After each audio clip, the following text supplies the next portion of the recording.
John Durham, the special counsel reviewing the Trump-Russia collusion allegations, released his report, his long-awaited report this week, and it all but exonerated Trump while making the FBI look awful. Awful. So here's what we learned. Do you remember 2016, 2017? The allegations, he was nearly impeached for this. I think he was. He was nearly removed from office for this. The allegations of Trump colluding with the Russians to win the 2016 election against Hillary Clinton. That relied on the Steele dossier. Now, the Steele dossier was their big smoking gun documentation that proved, quote unquote, proved Trump colluded with the Russians to win the 2016 election. That was going to bury him. That was it for Trump. It was the end. Trump was done after that when the Steele dossier came out. That was the narrative, at least. Well, John Durham, the special counsel, looked into this, and he released his report. The FBI failed to inform the courts about their top source on the Steele dossier, which was used to secure warrants against Trump and was used as evidence of Russian collusion. Their source was Igor Danchenko. What they failed to disclose was Mr. Danchenko was under investigation for being a Russian spy. Their star witness that provided over 80% of the proof that they had against Donald Trump was a Russian spy. They didn't know that. He had offered money to a colleague for secrets, right? He had offered money to a colleague to see if he had it that was going to go, he believed was going to go work for the Obama administration while they were working together at a separate company. He offered them money for if they could kick him back with government secrets.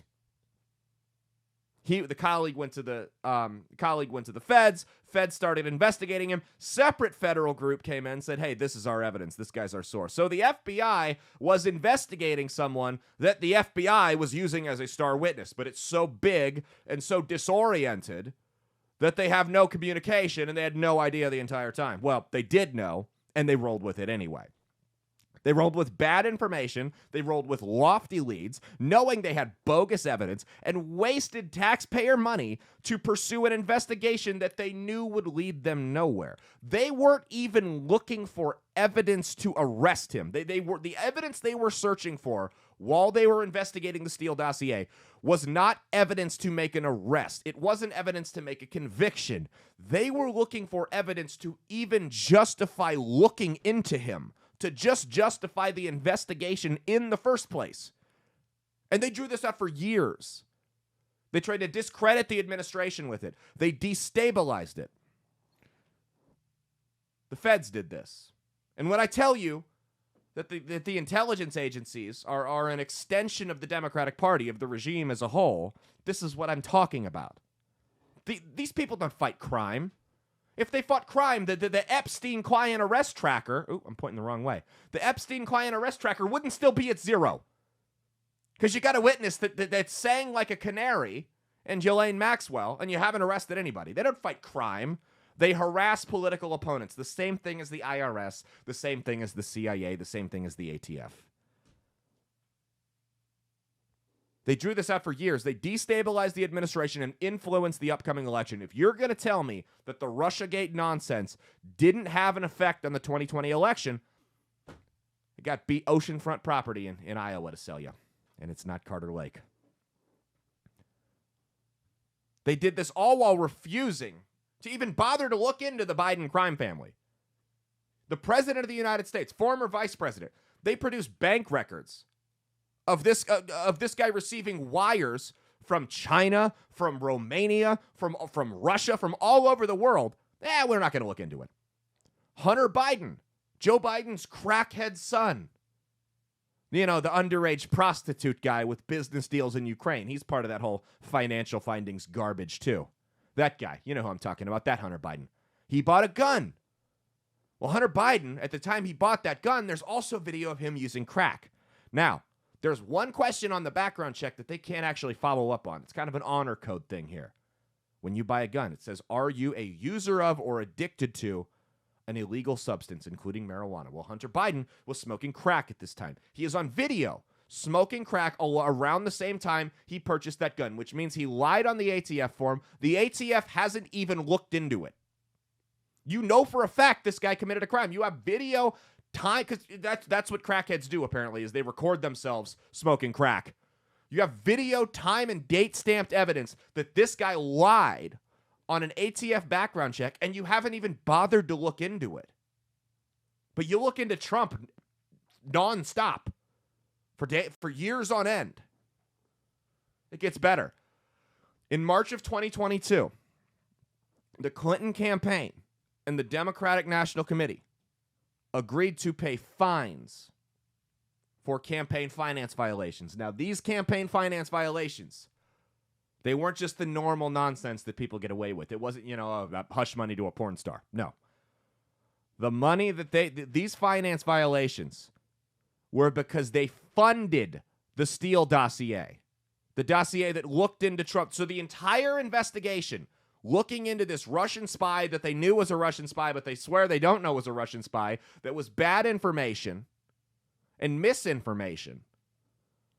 They funded this. The Clinton campaign. That's right. The FBI's key document that was used to obtain warrants and justify an investigation that spanned over the course of several years, destabilized an entire presidency, influenced an election in 2020, not only relied on bad information from an unreliable source who was already under federal investigation for something else, it was funded by the opposing campaign. The Department of Justice, the FBI, and the mainstream media colluded with a political party to organize a coup against the sitting president. This is treason. They will have to talk, a bunch of boomers LARPing and trespassing on January 6th. Some dickhead stole Pelosi's laptop. Treason! Treason!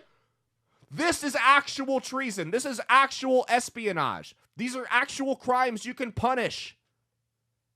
Not some moron in a Viking hat walking into the Capitol building doing some cult prayer. Ah!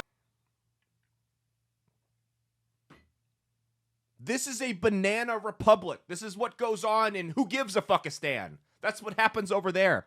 Not here. Not the bastion of democracy. Isn't it crazy how the left loves to scream, democracy.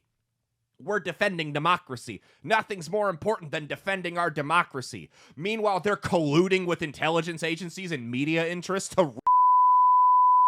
Mind you, there was a Time magazine article that came out right after 2020 that basically said, the whole media, we may have stretched the truth a little bit, but it was for a good cause. We had to get Trump out of office. He was a threat. He was a threat. And if you really think about it, if you've convinced yourself that Trump really is this horrible guy, this tyrant that's just going to take over the country and enslave us all, basically what Biden has actually done since he took office. If you really thought Trump was this bad guy, and you're a journalist, and you've got sway, you got pull, you got like almost as much pull as this show right here, right? It's major pull. You got big influence. Wouldn't you feel like it was your civic duty as an American to lie to stop this guy? Wouldn't you feel like it? If you think about it, you're a journalist. You can maybe not lie, but manipulate the truth just enough to sway public opinion. Wouldn't you do it? If you really felt you were... Because these people are batshit crazy, man. These people have convinced themselves... These people have convinced themselves that Trump actually is Hitler. There's a lot of people... It's not a lot of people, but it's probably 25% of the people on the left think Trump is actually the next Hitler if he gets reelected. They actually believe this. This isn't them, playing willful ignorance here. There are people out there that actually believe that by lying to the public, we know what's better for you. We know what's best for you. We're going to lie to you to save you. We can't risk you re-electing Hitler. But that's not the case. He's not Hitler. You were sold a bag of goods over and over and over again. You were lied to by bad actors in your own party, and you fell for it. And instead of admitting, hey, we fell for it, we screwed up, that was our bad, you doubled down, because that's what you do in 2023 and 2022 and 2021 and 2020 and probably 2024.